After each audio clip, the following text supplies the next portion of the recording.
Movie की शुरुआत कहानी के मेन लीड सेटो से होती है, जो स्कूल का सबसे फेमस लड़का है। स्कूल की हर लड़की उसे अपना बॉयफ्रेंड बनाना चाहती है, पर सेटो के दिल में क्या है ये कोई नहीं जानता। सेटो अपनी क्लास में बैठा एक लेटर लिखकर अपने डेस्क पर रख देता है, क्योंकि आज उसकी क्लास चेंज हो रही थी। क्लास चेंज होने के बाद सेटो की चेयर पर कहानी की फीमेल लीड नोजोमी आकर बैठती है, जिस पर वो लेटर उठाकर पढ़ने के लिए अपने स्टूडियो में ले जाती है, जहाँ वो स्कूल के रेडियो की ब्रॉडकास्टिंग का काम करती है। जब नोजोमी लेटर पढ़ती है तो काफी हैरान हो जाती है, क्योंकि उसमें लिखा था मैं तुम्हें बहुत पसंद करता हूँ, और एंड पर सेटो का नाम था। लेटर पढ़ने के बाद नोजोमी इसी शौक में बाहर जाती है तो स्कूल के हॉल में उसका सामना सेटो से हो जाता है, जो उससे बात करने लगता है, लेकिन तभी उसे उसका दोस्त बुला लेता है। नोजोमी अपनी दोस्त से पूछती है अगर सेटो तुम्हें प्रपोज करे तो तुम क्या करोगी, जिस पर उसकी दोस्त कहती है सेटो लड़कियों को घास नहीं डालता, लेकिन अगर वो ऐसा करे भी तो मैं उसे रिजेक्ट कर दूंगी। घर आकर नोजोमी सेटो के लेटर को बार बार देखकर बहुत एक्साइटेड होती है, क्योंकि उसने स्कूल की सब लड़कियों को छोड़कर नोजोमी को लाइक किया था। वो सेटो के लेटर के जवाब में एक लेटर लिखती है, जिसमें उसने सेटो से कहा था मैं तुम्हें अच्छी तरह से जानना चाहती हूँ। अगले सीन में सेटो को एक लड़की प्रपोज करती है, जिसे सेटो ये कहकर रिजेक्ट कर देता है कि मैं किसी और लड़की को पसंद करता हूँ। नोजोमी की दोस्त क्लास में आकर सबको इस बारे में बताती है, तो सब लड़कियां ये सुनकर सस्पेंस में चली जाती हैं कि आखिर वो लड़की कौन है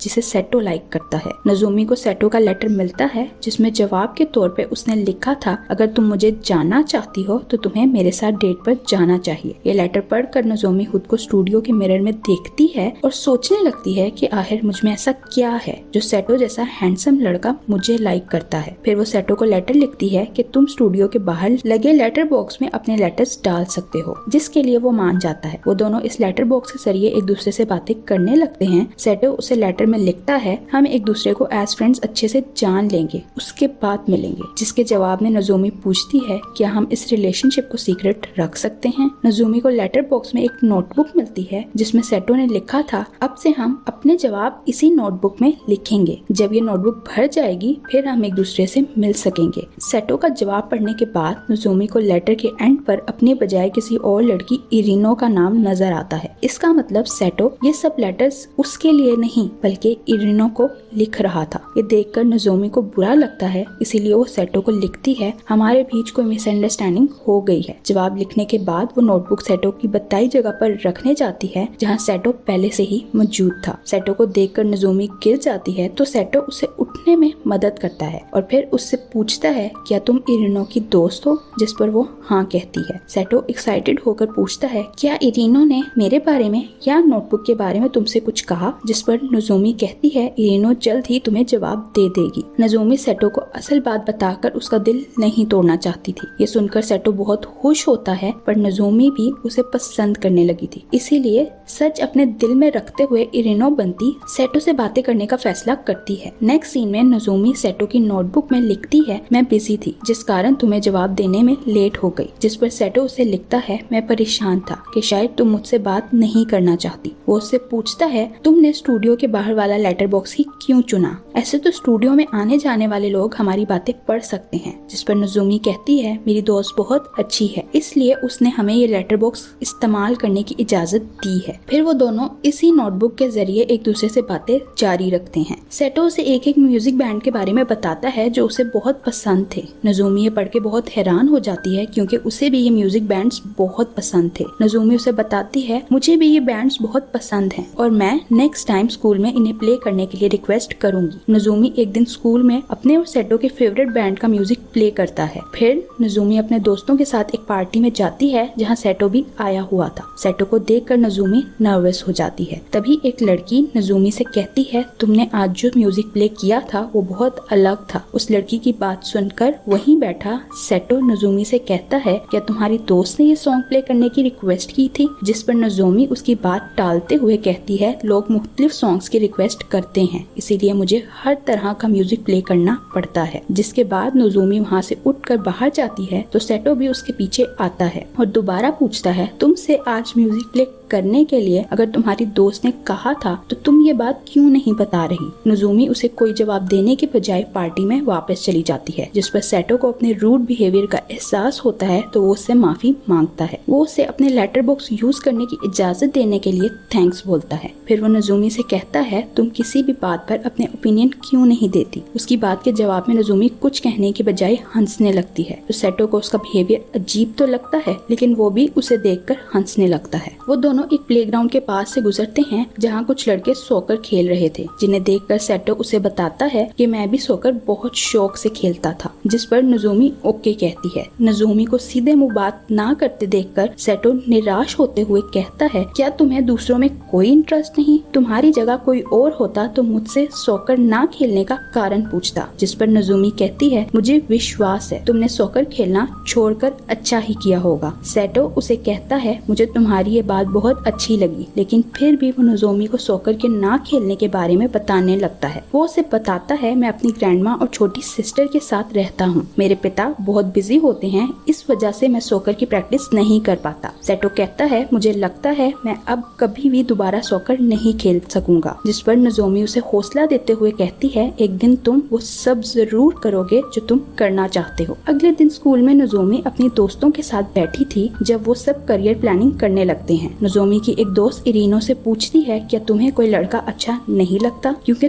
तुमने अभी तक कोई बॉयफ्रेंड नहीं बनाया। जिस पर इरिनो कहती है मैं अभी अपनी स्टडीज पे फोकस करना चाहती हूँ। फिर वो दोस्त इस बारे में नोजोमी से पूछती है तो वो कहती है मुझे बॉयफ्रेंड की जरूरत नहीं। सेटो के स्कूल में गेम कंपटीशन हो रहे थे जिसकी प्रैक्टिस के लिए सेटो अपने दोस्त के साथ प्लेग्राउंड में आता है। तभी नोजोमी अपनी दोस्त यूको के साथ बाहर आती है तो नोजोमी की दोस्त सेटो के दोस्त को देखकर कहती है मैं सेटो के दोस्त को बचपन से लाइक करती हूँ, लेकिन वो इरिनो को लाइक करता है और नोजोमी से इरिनो को इस बारे में बताने से मना करती है तो नोजोमी मान जाती है। अगले दिन सेटो का दोस्त यूको से बात करता है और उसे अपने साथ अम्यूजमेंट पार्क में चलने का कहता है, जिसके लिए यूको मान जाती है। लेकिन फिर वो यूको की खुशी पर बात करते हुए कहता है तुम अपने साथ इरिनो को भी पार्क में लेकर आना। ये सुनकर यूको के तो सारे अरमान आंसुओं में बह जाते हैं, पर वो हार ना मानते हुए नोजोमी को इस बारे में बताकर कहती है मैं चाहती हूँ तुम भी मेरे साथ पार्क चलो, क्योंकि इससे किसी को फील नहीं होगा कि सेटो का दोस्त इरिनो को पसंद करता है। पार्क में सेटो भी अपने दोस्त के साथ आया हुआ था, जो नोजोमी को देखकर उसकी तारीफ करता है क्योंकि उसने नोजोमी को हमेशा यूनिफॉर्म में ही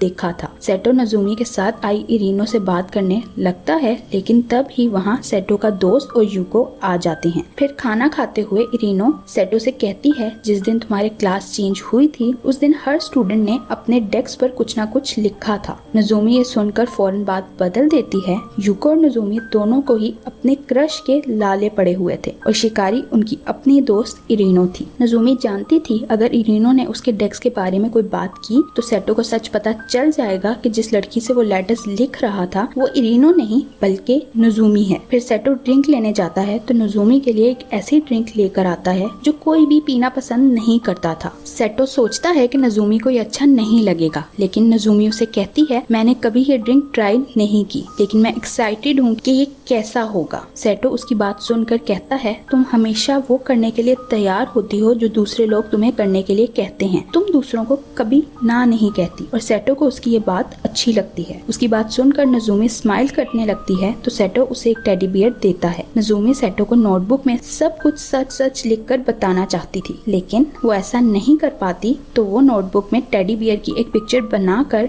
लिखती है आज का दिन बहुत अच्छा था। स्कूल में नोजोमी के पास स्टूडियो में उसका एक्स आता है जो वहाँ अपनी म्यूजिक की सीडीज डोनेट करने आया था। वो नोजोमी से कहता है तुम बहुत अच्छी रेडियो होस्ट बन सकती हो क्योंकि तुम्हारी आवाज बहुत प्यारी है, तुम्हें एक बार ये जरूर ट्राई करना चाहिए। नोजोमी उसके जाने के बाद मिरर के सामने खड़े होकर सिंगिंग की प्रैक्टिस करती है। सेटो के इंग्लिश में कम मार्क्स आते हैं तो वो नोजोमी के पास आता है और उससे इंग्लिश पढ़ने की रिक्वेस्ट करता है। नोजोमी को तो सेटो के साथ वक्त गुजारने का मौका चाहिए था, इसलिए वो हाँ कर देती है। नजुमी सेटो को पढ़ाने के लिए लाइब्रेरी में उसका इंतजार कर रही थी जब सेटो उसके पास आकर कहता है मेरे पिता घर पर नहीं हैं, इसलिए मुझे ग्रैंडमा और अपनी सिस्टर का ख्याल रखने के लिए जल्दी घर जाना होगा। वो नजुमी से पूछता है कि आज तुम मेरे घर आकर मुझे पढ़ा सकती हो, तो नजुमी साथ चलने के लिए मान जाती है। तभी नजुमी का एक्स उन्हें जाता देखकर रोकता नजुमी से कहता है मैंने तुम्हारे लिए स्कूल सर्च किए थे जहाँ तुम अपनी वॉइस प्रैक्टिस अच्छे से कर सकती हो। ये सुनकर सेटो नजुमी से इस बारे में पूछता है तो नजुमी कहती है मैंने अभी इस बारे में कुछ डिसाइड नहीं किया, शायद ये मेरे लिए एक मुश्किल काम है। फिर वो दोनों सेटो के घर आते हैं जहाँ सेटो की सिस्टर नजुमी को साथ देखकर बहुत एक्साइटेड हो जाती है क्योंकि वो नजुमी को सेटो की गर्लफ्रेंड समझ रही थी। सेटो की सिस्टर नजुमी से पूछती है आप दोनों ने एक दूसरे से अपना लव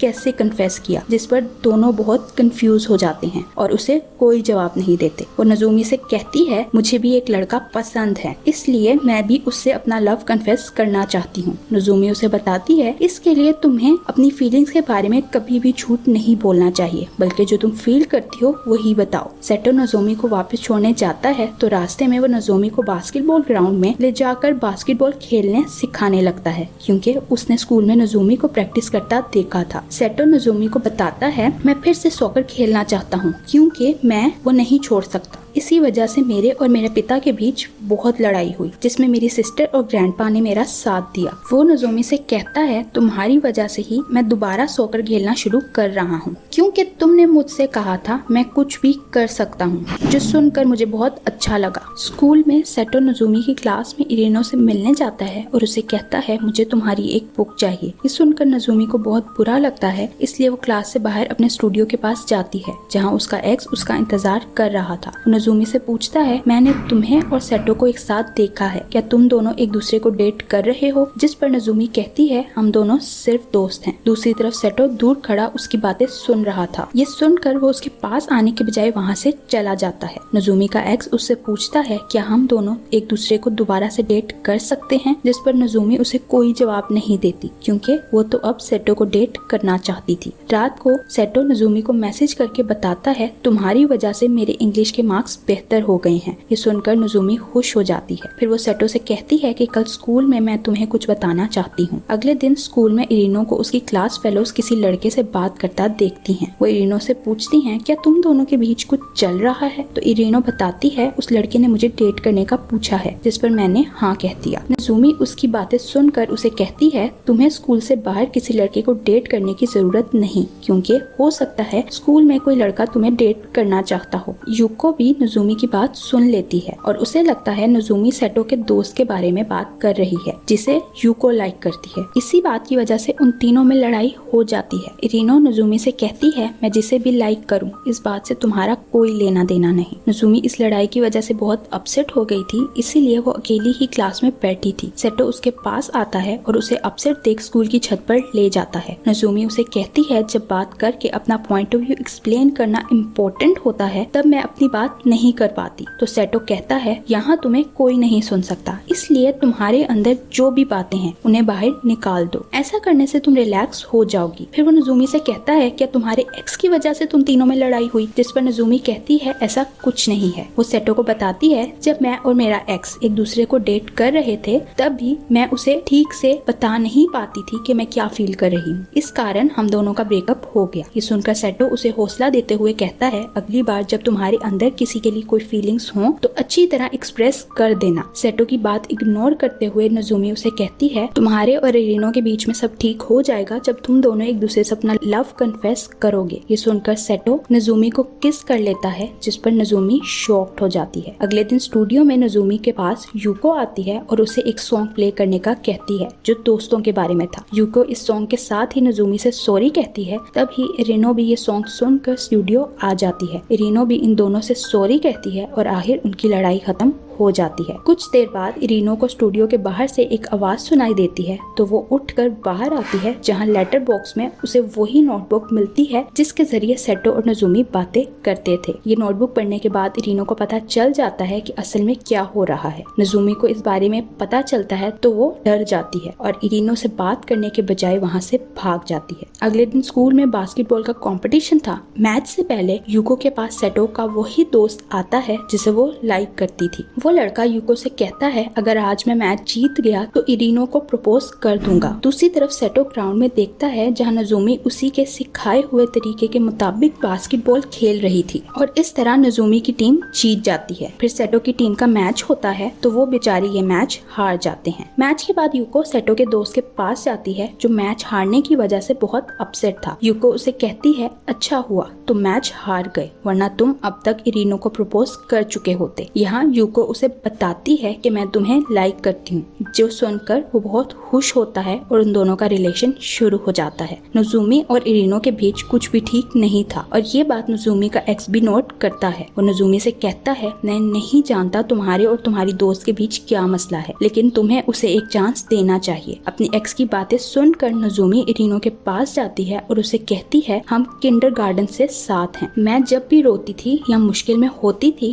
तो हमेशा तुम मेरे साथ होती थी। इरिनो उसे कहती है इस बार भी मैं तुम्हारा साथ देना चाहती हूँ और नोजोमी से कहती है मैं जानती हूँ तुमने जो भी किया ये करना तुम्हारे लिए बहुत मुश्किल था क्योंकि तुम ये नहीं करना चाहती थी। ये सब सुनकर नोजोमी खुशी से रोने लगती है कि इरिनो ने उसे माफ कर दिया। नोजोमी सेटो की नोटबुक देखती है जिसके एंड में सेटो ने लिखा था मैं अब तुमसे डायरेक्ट बात करना चाहता हूँ क्योंकि मैं देखना चाहता हूँ कि तुम कौन हो। सेटो के डेस्क में नोजोमी एक लेटर लिखकर रखती है जिसमें उसने सारी सच्चाई बता दी थी। सेटो नोजोमी का लेटर पढ़कर शॉक्ड हो जाता है। लेटर पढ़ने के बाद सेटो भागते हुए नोजोमी के पास स्टूडियो में जाता है। वो उसे कहता है मैं भी तुम्हें लाइक करता हूँ और मैं बहुत पहले ही समझ गया था कि मैं इरिनो से नहीं बल्कि तुमसे बातें कर रहा हूँ। मुझे लगता था अगर मैं तुम्हें सच बता दूंगा तो तुम मुझसे बात करना छोड़ दोगी, इसीलिए जो जैसे चल रहा था मैं वैसे चलने दे रहा था क्योंकि मैं तुम्हें खोना नहीं चाहता था। स्टूडियो में होने के कारण उनकी बातें ब्रॉडकास्ट हो रही थी जो सारा स्कूल सुन रहा था। ये सुनकर सब लोग उनके लिए तालियां बजाने लगते हैं। सेटो नोजोमी से कहता है तुमने अपने डेस्क के नीचे लिखा था कभी भी हिम्मत मत हारना। ये लिखने वाले को ही मैं अपना पहला लेटर देना चाहता था। वो नोजोमी को बताता है मैंने उसी दिन क्लास में जाकर तुम्हारे डेस्क को देखा जहाँ इरिनो तुम्हारी नोटबुक्स उठाकर ले जा रही थी, इसलिए मुझे लगा कि मैं इरिनो से बात कर रहा हूँ। फिर वो उसे बताता है जिस दिन हम अम्यूजमेंट पार्क गए थे उस दिन मैंने नोटबुक में एक टेडी बियर का स्केच देखा था जिसे देखकर मैं समझ गया था ये टेडी बियर तुम ही बनाती हो, इसलिए मुझे विश्वास हो गया था मैं तुमसे ही बातें करता हूँ। नोजोमी से कहता है तुम हमेशा एक बात कहती हो कि दूसरों को अपनी सच्ची फीलिंग्स बतानी चाहिए, इसलिए मुझे इस बात का विश्वास है कि तुम मुझसे प्यार करती हो। उसकी बात सुनकर नोजोमी खुशी से चिल्लाती है और फिर सेटो से अपना लव कन्फेस कर देती है, जो सुनकर सेटो उसे हक करता है। यहाँ इस मूवी की हैप्पी एंडिंग हो जाती है। Thank you for watching.